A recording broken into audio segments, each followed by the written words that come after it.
শামসু মিয়া,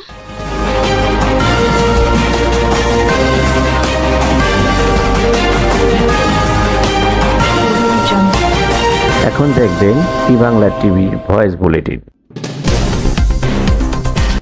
রাজধানীর শাহবাগ থানার একটি মামলায় সাবেক সচিব আবু আলম মোহাম্মদ শহীদ খানকে গ্রেপ্তার করেছে ঢাকা মহানগর পুলিশের গোয়েন্দা বিভাগ।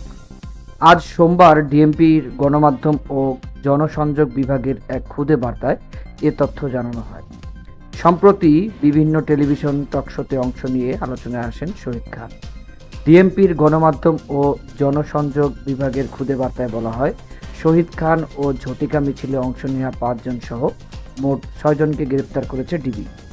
তবে এই ব্যক্তিদের কখন কোন এলাকা থেকে গ্রেপ্তার করা হয়েছে খুদে বার্তায় তা জানানো হয়নি। তবে ডিবির রমনা বিভাগের উপকমিশনার ভারপ্রাপ্ত ইলিয়াস কবির বলেন, রোববার রাতে রাজধানীর বোরাক টাওয়ার থেকে শহীদ খানকে গ্রেপ্তার করা হয়। ডিএমপি বলেছেন, রাজধানীতে ঝটিকা মিছিল করে নাশকতার চেষ্টা ও জনশৃঙ্খলা ভঙ্গের অভিযোগে এই অভিযান চালানো হয়। এ সময় সাবেক সচিব শহীদ খান ছাড়াও আরও 5 জনকে ঘটনাস্থল থেকে আটক করা হয়।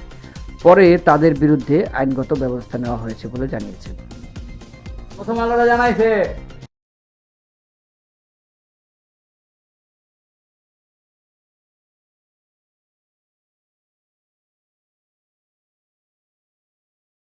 অনেকক্ষণ ধরে তোমার ভাইরে দেখতেছি না।